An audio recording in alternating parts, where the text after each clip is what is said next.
Hello, Zuko here. If you don't know, my name is Jessica. Visit me on the internet because one time I was 15. So, it is finally time for the third quarter of the year book haul. These are all of the books that I've accumulated for the months of July, August, and September. I have a problem. I think you know that already. But I've actually been reading, so I feel less bad. But I still kind of feel bad. But these all sound good, so I feel less bad. So I have a solid 59-ish, 60-ish books that I'm going to be hauling for this third quarter of the year.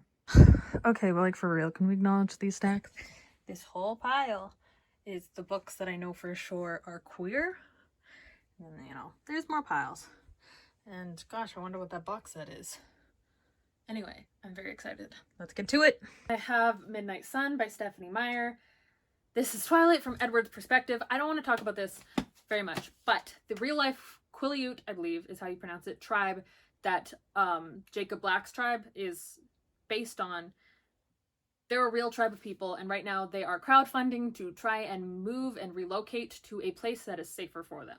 So if you have supported this book, or you just like Twilight and you care about the actual people who have been harmed by Twilight, down below is going to be a link where you can donate to them to help them move and keep their traditions and their culture going in a place that is safe for them.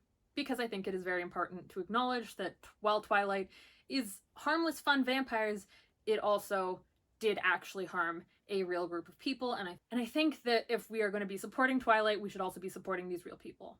So let's start with the books that I know are queer, or have queer themes, or a queer main character, or something. They were marketed to me, sold to me as queer. And the first one of those is Gideon the Ninth by Tamsin Muir.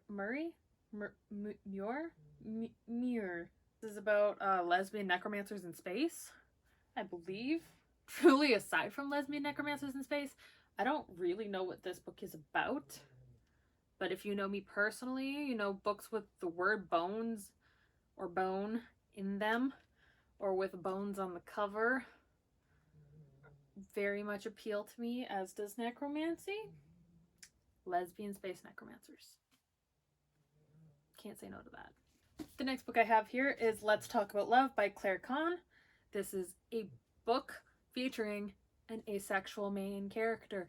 It is about a asexual woman who's trying to become an adult and was just recently broken up with by her girlfriend, and she meets someone who she's like has feelings for, but she's like, I don't know what these feelings are because I'm pretty sure I'm asexual. That's all I really know about this. This cover is so flippin' gorgeous. I'm so excited. As an asexual person, we don't get a lot of rep and stuff. There's still not a lot of books with ace characters in it, so I'm super excited that, like, this has the word ace right on the cover. You don't see that yet. So I'm so pumped about this. I'm so pumped. Next, I have The House in the Cerulean Sea by Tj Cloon. This, I've heard, is queer. This is about a man who has a job working with magical children, and he is sent to a place to see if these 6 magical kids are so magical that they're like a danger and might bring on the end days. I've heard this is good with, like, this is a beautiful love story, and I've heard this might be found family. I'm not completely sure, but it has a review from Shauna McGuire, who wrote another asexual character in her Every Heart a Doorway, that says this book is very close to perfect, and I probably believe her. So I'm very excited about this. I've heard nothing but good things, and it sounds like it's going to be super sweet and cute. So I hope I can get to this by the end of the year, honestly. The next book I have here is Cemetery Boys by Aiden Thomas. The queer rep in this, I know for sure, is there's trans queer rep, trans Latino queer rep. This is about a guy, a trans boy, who is trying to prove that he is like a real bruja. I'm not really sure what that means. I'm white. And so he does this, and by summoning the ghost of the man who killed his cousin, I think. But instead, he summons the ghost of the dead high school bully, and he can't get the ghost to leave. I don't know if this is like a queer ghost romance, but I haven't seen that before, so I'm so here for it. This sounds awesome. I've been so excited about this book. I've been waiting for it forever. I don't know when I'm going to read it, though, because this month is booked. Next month is busy because it's NaNoWriMo, and then it's Christmas, but I hope to read this, hopefully, by the beginning of next year. Then I have Last Bus to Everland by Sophie Cameron. This, I think, is a queer portal fantasy, where there is doors to this place called Everland, which is kind of like this wonderful place. I'm assuming like Never Never Land.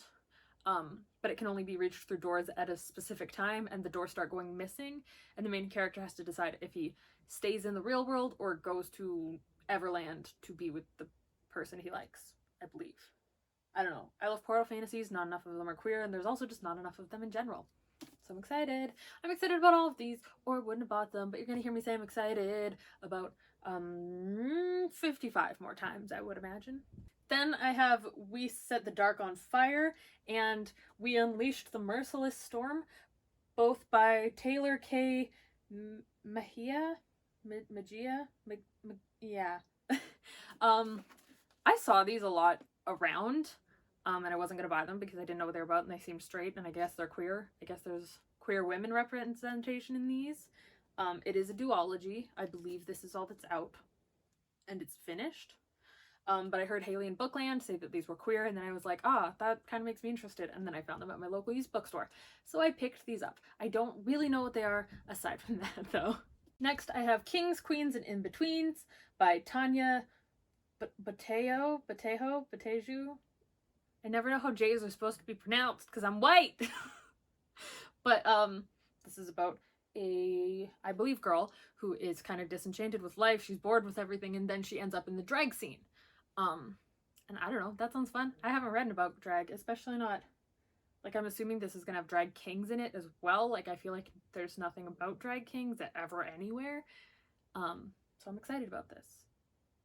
I don't have a lot to say about this because I'm not a big contemporary reader, but it's queer, so I pick up queer contemporaries because, like, someday I'll want to read them, or I'll read them. Yeah, someday I'm gonna read them. Next, I have Burn Our Bodies Down by Rory Powers. Power. Singular. There's only one Rory Power. But this is a, like, familial mystery of a girl who I believe his name is Margot. I've read this one already. Who is trying to unlock her mother's past because growing up she has never had any contact with her mother's family. She doesn't know who they are, and she starts to find clues that lead her to her mother's hometown, and things start to get messy and weird. This is just like a weird book that has horror elements, and I thought was super fun, and I liked this a lot more than I liked Wilder Girls, which was truly the biggest disappointment of anything I've ever read ever. So I'm glad I picked this up. Then I have The Meaning of Birds by J. Robin Brown. This features a lesbian, I believe, or at least it involves, like, sapphic women, and a girl named, I believe, Jess, who has anger issues and is just really mad, and then she meets this girl and she feels like her world has opened up and she has all these possibilities and she's not so mad anymore. But then this girl suddenly dies and she doesn't know how to cope with it, and it's, I think, the friendship and stuff that blossoms as she's trying to rediscover who she is after losing this very important relationship in her life. So yeah, I'm excited about this. I feel like you don't see a lot of main characters with anger issues, so this super interested me, and I'm glad I picked it up. Then I have The Falling in Love Montage by Sierra Smith. This is about a girl with a name I can't pronounce who doesn't believe in love and such because her mother has early onset dementia and can't remember her, so she's like, you know, the world sucks. But then she meets a girl and all of her plans of not falling in love kind of get ruined. At least that's what I'm gathering from the synopsis summary. I never know what the thing on the back of the book or the front flap is actually called. But yeah, I'm excited about this. I know I don't read contemporaries and I'm not sure when I'm going to get to these, but I am excited about them. Next, I have Clap When You Land by Elizabeth Acevedo. First of all, look at this freaking book. It's so pretty. I hope I like it. I believe, like The Poet X, which is the only other Elizabeth Acevedo book I have read, this is a novel written in verse about these two girls who don't know that they are sisters, as their father has like two separate lives, I think, or at least he had a secret life. So they don't know about each other, but then he dies in a plane crash and it brings them together. I don't know how I feel about novels written in verse. I haven't read this one yet, but I'm excited to try that out. I've only ever listened to the audiobooks, but I'm going to actually physically read this one. I hope I love it because I don't want to unhaul such a beautiful book. I also fully didn't know this was written in verse when I bought it, but I guess it'll be a fast read, so that's nice. Next, I have Juliet Takes a Breath by Gabby Rivera. Now, all you really need to know about this book is that in the synopsis summary thing, the line self-proclaimed closeted Puerto Rican baby dyke from the Bronx is used. And I think that's all you need to know about any book. That's all you need to know about any book. Like, that was the selling point for me. I read that and I was like, this sounds like my kind of book. It's also beautiful. Is it? Ah!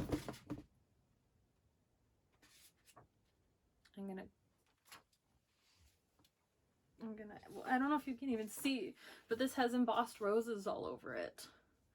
I don't know if that was worth it. Next, I have The Friend Scheme by Caleb Dietrich, the guy who wrote The Love Interest, which was the queer spy novel that was going around a couple years ago, which I read and thought was pretty good. What is this one about? One sec. It seems to be a book about, like, crime families, and two boys in different crime families end up falling in love. I'm not completely sure that that's about, but it seems to be, should be enemies, turn into lovers again, and I'm here for it. So yeah, that's this one. Then I have We Contain Multitudes by Sarah Henstra. This is about two boys who are assigned to work together on a pen pal project. One is like the jock, and one I'm assuming is probably the nerdy guy, and they end up becoming friends, which was unexpected, and then they become more than friends. Like, is this enemies to lovers? I'm not sure, but queer books, I bought them. Then I have The Extraordinaries by Tj Cloon. I feel like I just had a book by Tj Cloon in this pile. But anyway, this is about a kid who is not an extraordinary in a world where there are people with superpowers. And he just writes fan fiction about them. And then he meets one of them and there's probably a romance. And I don't know, I believe also the main character has ADD, but I could be remembering a different book. Queer superhero book.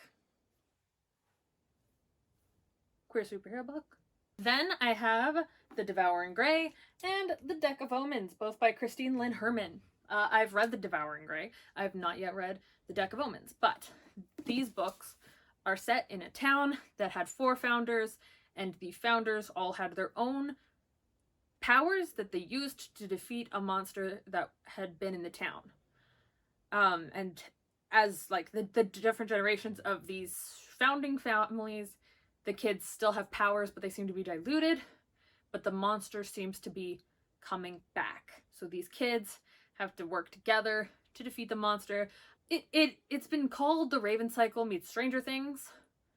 I do agree it was like Stranger Things, but I only liked the first season of Stranger Things and then it kind of went downhill. And I haven't read The Raven Cycle. But also there's so much queer rep in these books. Like, there are parents in this book who are bi, and I feel like you don't really see that in books. Like, sometimes there's like the gay couple parent, but these are characters who are like, oh yeah, I've formerly dated women, but you know, I married your dad. And like, I don't know, I thought that was neat that like it wasn't just the young people who are queer in these books. Next, I have A Wicked Magic by Sasha Lawrence. I don't know what this is about. Witches who probably awaken evil. Yeah, I'm not sure. This doesn't have the best reviews, but I don't care because it's very pretty. But I've heard it's queer, or at least it was on like queer fantasy YA book list on Goodreads, so I don't know if the main characters are queer, and if they aren't, it probably won't stay on my queer shelf. But this is a like this is like an urban fantasy book, so it's set in the real world, and it's got witches, and it might be queer. I think that's all we need to know about this one. I also have The Black Flamingo by Dean Atta. This is about a biracial queer teen boy in London who is trying to figure out his identity and like struggles with the fact that he's biracial and not really fitting into either group when he discovers the drag scene. And that's really all I know about this book. Oh, it is also told in verse. That's another thing I know about this book. Also, it's beautiful. Now on to my non-queer books. Do you want to see me put these away? Do you want to watch this back? I don't know. I'll add me putting my books away, I guess, at the end of this video. It's different now. There's less books on my floor. I'm so excited. I've wanted to put these books away for 3 months. Okay, so let's just go to my graphic novels, because why not? I have Fangs by Sarah Anderson. This is by the person who does Sarah Scribbles. This is a comic graphic novel. It's beautiful. Look at those sprayed edges. This is like fabric bound. I'm so excited to read this. I'm reading it this month. I'm so excited. Then I have Critical Role Vox Machina Origins Volume 2. This is the second volume in the like kind of prequel comics, I believe, to the campaign 1 of Critical Role. This is, I think, the stuff that happened before they started recording. So I'm excited to read this because I love Critical Role and D&D. I have Teen Titans Beast Boy by Cami Garcia and Gabriel Piccolo. This is the sequel slash follow-up slash companion to the Raven graphic novel that they released the other year. I just really like his art style and I want to support him. And also, these are just so cute. Like, it's so visually appealing to look at these. I'm so excited. Then I have the first book in the T-Dragon Society. Look at that art style. This is by Katie O'Neill. I don't know what this is about, but it's beautiful. And I just, like, it's so pretty. I've just wanted these books for so long. So I finally picked up the first one, and I hope to get the rest of them soon. I feel like saying I want more books feels wrong. Okay, next, not a graphic novel, just a normal novel. I have Annihilation by Jeff Vandermeer. This is the first book in the Southern Reach trilogy. This is the book that movie was based off of. I didn't really care for the movie. I've heard the book was different. It might be better. I wanted to try it out because it's not long. So when I saw it in my local used bookstore, I picked it up because maybe I will want to read this. Then I have Mermaid Moon by Suzanne Corkel. This is the weirdest book I've ever seen. First of all, beautiful blue sprayed edges. Look how square this spine is. Like, this book has the squarest spine I've ever witnessed in my life. But it's beautiful. I don't really know what this book's about. It's about a mermaid who was cursed for everyone to forget about her once she was born, I think. I'm not really sure, but this book is beautiful. So I'm really excited that I bought it because I ordered this. I didn't know it was going to come so beautifully. But here it is. Then I have The Scapegracers by Hannah Abigail Clark. This is a book that follows queer witches. One of them casts spells for people for money, and I believe she is asked to cast a spell at a party and it goes wrong. And I don't know if she bonds specifically with the girls who asked her to cast that spell or what, but she starts a coven, and it's just like a queer witch book. I should have held this with my queer stuff, but I just got this today, so I didn't think about adding it to my queer books. But this is another queer book. I'm gonna put it on my queer shelf. Then I have When You Were Everything, a novel by Ashley Woodfolk. This is about 2 girls who have been best friends forever, and then they have a friendship breakup. And I believe this is kind of about the grieving of that and like finding yourself and new people after you've lost your best friend. I feel like this is very relatable, infinitely more relatable than teenage love stories, because as I've said previously, most of my friends were not dating as teens and doing that relationship drama thing, but this sure was happening where there were friendship breakups. So I'm excited about this and I hope it's great. Next I have The Poppy War. This is so floppy. Is it flop? Like, how broken is this book? It doesn't look broken. It just emotionally is very floppy. I don't know why my copy of this book is so floppy. It is used, but this is The Poppy War by R.F. Kuang. I think this might be queer. This is a fantasy trilogy. I'm not really sure what it is besides that, but everyone I've seen review it loved it, so I wanted to order it. I don't really have more to say than that. Then I have Horrid by Katrina Leno. This is another like familial mystery. So this is about a girl and her mom, and her dad has just recently passed away, and she's trying to like deal with that, and things start getting weird, and she's not sure if it's just her processing grief, or if it's mental illness, or if it's something more horrid. This cover is beautiful. It's very reminiscent of Wilder Girls. I hope it's a better story than Wilder Girls. I'm excited. I'm here for like those familial spooky stories. Then I have Internment by Samira Ahmed. Poor book has seen better days. Look at it. This is how it came to me. Oh, this poor book. Oh, okay. About a internment camp for Muslims in America after a war. Possibly about the wars with America's already started. But America declares Muslims unsafe, puts them all in internment camps. And this girl, the main character, she and her family get sent to this internment camp. One of these internment camps. That's all I really know. I wish this book was in better condition, but that's fine. Then I have What the Wood Keeps by Katja de Becerra. It's about a girl who inherits her family home under the stipulation, I guess, that she uncovers its secrets. And when she moves into this house, all of the neighbors are talking. Everything is weird, like she's the talk of the town because there's weird things happening at this house. Another way to sell me in a book is to put the words woods or forest in the title and make it like a kind of creepy book. And I'll just auto buy it as soon as I see it. So that's what happened with this. Then I have Never Contended Things by Sarah Porter. This is the author of As in the Night, a book which I loved. This is a fae book, which, having read most of Holly Black's books at this point, I'm in need of more fae content. So a subject I love with an author who wrote a book that I loved, I had to pick this one up. And I have The Bone Charmer by Brianna Shields.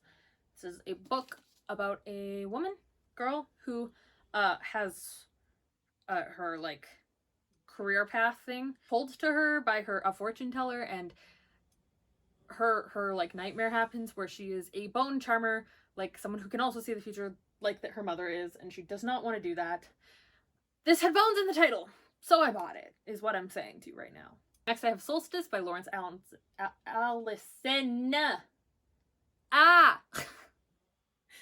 This is a YA like spooky tropical horror novel. That's what I've heard. I've heard it was like a horror comedy or something. I don't really know. It sounded interesting. I like weird books. I picked this up. And while I'm thinking of it, it's reviewed by Caleb Roerig on the top. I should mention, the next book I bought is Fell of the Dark by Caleb Roerig. This is a Chosen One story about a boy whose name I can't remember right now, living in a city that has a really high population of vampires. And it turns out he is the chosen one for a like vampire myth. And it is about him trying to deal with that while dealing with like first time crushes and first dates and stuff and vampires. And his it's just good. It's just cute. This book was great. I already read this book. I'll be talking about it more in my oh wait, this book comes out after the wrap up. I have talked about this more in my wrap up. The link will be up there or up there. Is it up there? I don't know nothing. Then I have A Dream So Dark by L.L. McKinney. This is the sequel to A Blade So Black. I bought the first one, saw the second one, bought the second one. I think these are on Alice in Wonderland retelling. Yeah. Then I have White Stag, a novel by Cara Barbiri. This is a Wattpad sensation. This is about a girl who is raised as the male heir of her family. The word Goblin King is used. I was sold at Goblin King. I was unsold when I realized it says Wattpad on it. My dog looks very uncomfortable right now. Suffolk, are you okay? Are you okay? Oh, I wish I could show you this dog. Yeah, we'll see how I feel about this. The Wattpad thing really makes me iffy. But it did sound interesting, so I'm going to give it a fair chance. Then I have The Good Demon by Jimmy Cajoles. This is about a girl named Claire who has her demon exorcised from her. But she wants her demon back. Her and her demon were very close. They were essentially siblings. She wants to get her demon back. That seemed like a weird and interesting premise.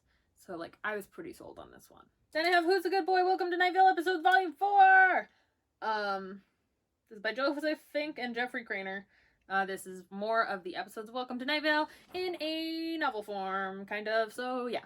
I eventually want to read these because I don't feel like listening to 8,000 years worth of Welcome to Night Vale. But I want to ingest the story somehow. Then I have The Waking Forest by Alyssa Weiss. This is about a girl who seems to see a forest at the end of her backyard, but anytime she tries to go to it, it disappears, and then she meets a boy who can maybe get her to the forest if she plays a game with him. Something about a witch. Again, make a creepy book with the word forest or woods in the title. I'm sold. Then I have This Might Hurt a Bit by Doogie Horner. This is a book about a boy who's been running from everything because it has been a year since the absolute worst day of his life.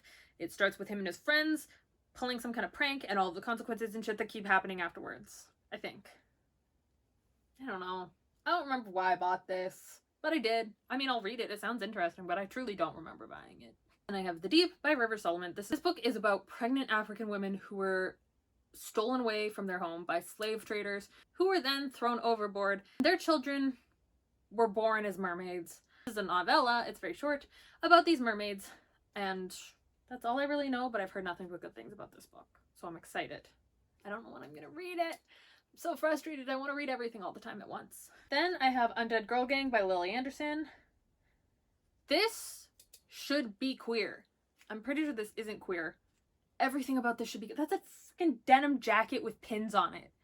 How, like, if this book isn't queer, I don't really know why it exists.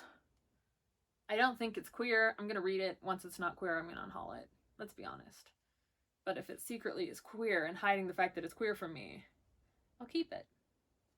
I don't know what this book is about, but I just know it should be queer. Then I have In Darkling Wood by Emma Carroll. This is about a girl whose brother is receiving a heart transplant, and while he is doing that, she is sent to her aunt or her grandma's house or something, and she's not really happy there, but she finds like happiness and joy in being in the woods around the house. But for some reason they want to cut down the woods, and she has a friend that no one seems to have heard of, and is anything real. It's one of those. Has woods in the title. I bought it. Then I have Surprise Lily by Cheryl Byers Morinville. This is a middle grade novel about a girl who's been living with her grandma her whole life, and then her absent mother shows up and wants to take her. And it is about all of the family secrets in the past and everything that's going on with that. This cover is beautiful. That's mostly why I picked it up. But it's short, so I'm excited to read it. My cat's screaming at me right now. Okay, we're on like the home stretch. Next, I have We Are the Wildcats by Siobhan Vivian. This author has made some questionable choices that I didn't know about when I bought this book, and I can't say I support her as a person, but I already had this book, so what was I going to do? This follows a group of, is it a rugby team? A field hockey team having a wild night with a coach that maybe is very unsettling and not good. That's really all I know. We don't need to focus on this one. Then I have the entire Curse Workers trilogy by Holly Black. There is White Cat, Red Glove, and Black Heart. These are about a like family that does curse work or something. I'm not completely sure, but I have loved everything I've read by Holly Black, so I wanted to pick these up. And I've saved Holly Black stuff a spot on my shelf. Let's do this right now. Let's go. Next, I have the Folk of the Year trilogy, also by Holly Black. I read these ones before I bought them for once. That never happens. This is The Cruel Prince, The Wicked King, and Queen of Nothing. This is a trilogy that is set in the same world as Darkest Part of the Forest, which I also read and loved. This is set in a world where, like, the Fae have connection to the human world. And this is the story of Jude Duarte, whose mother had originally had a child with a Fae war lord.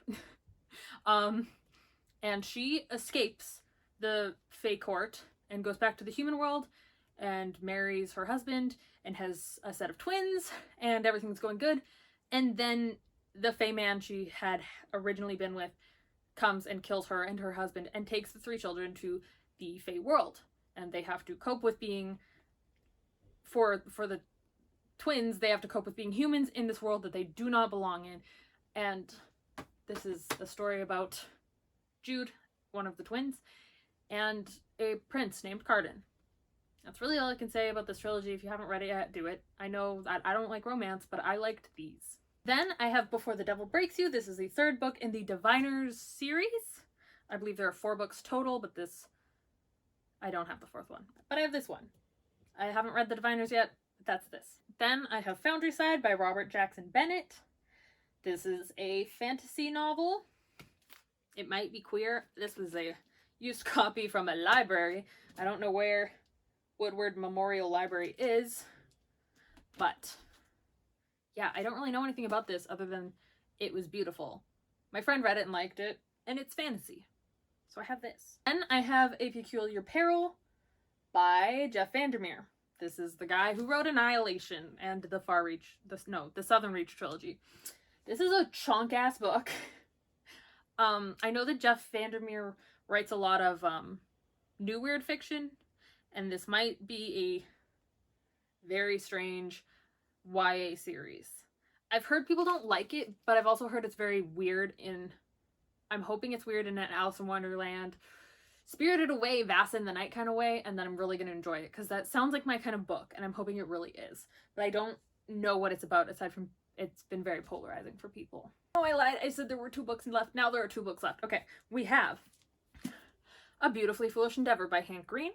This is the sequel to A Truly Remarkable Thing. Something. An Absolutely Remarkable Thing.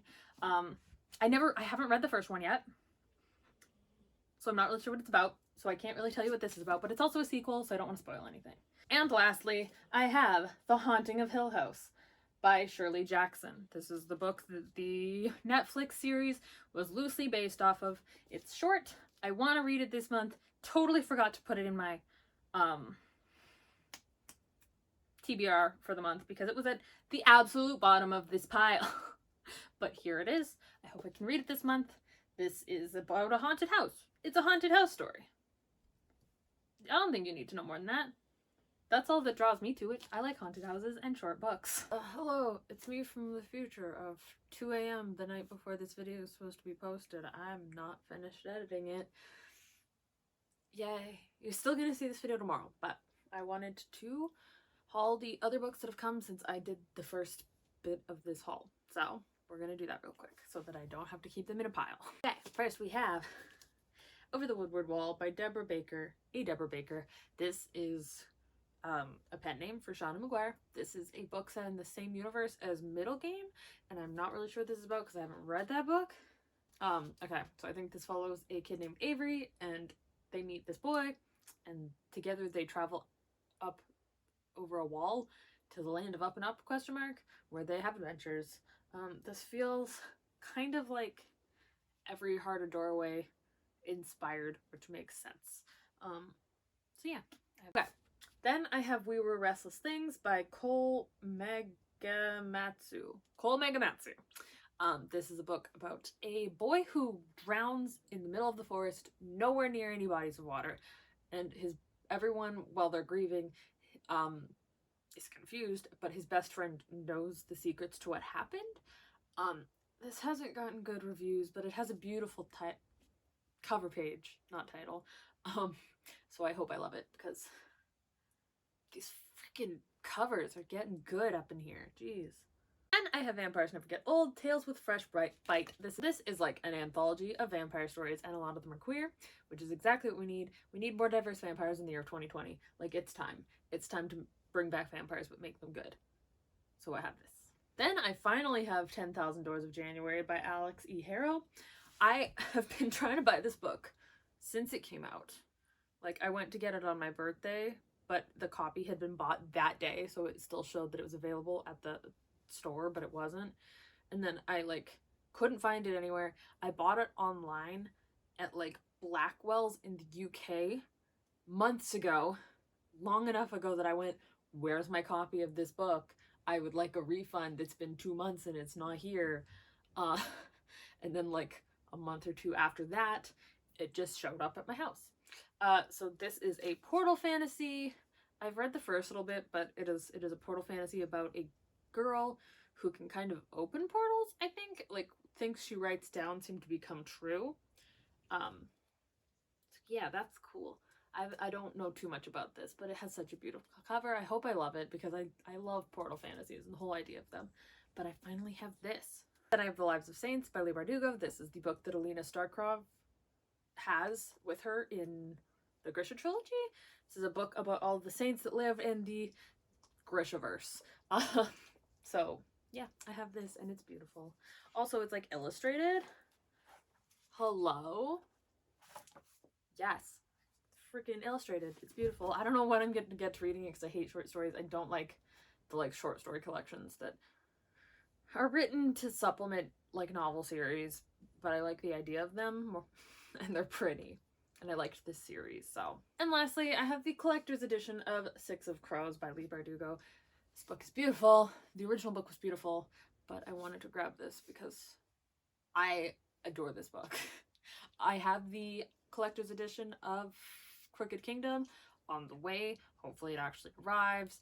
But I have this, and you're probably not going to see me haul Crooked Kingdom because I don't like to put in piles rebuys of books. But know that this is beautiful, and I'm in love. I'm so excited about this.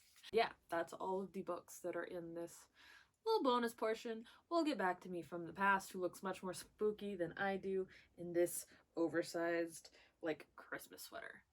So yeah, back to you. So yeah, that is all 60 books in my book haul.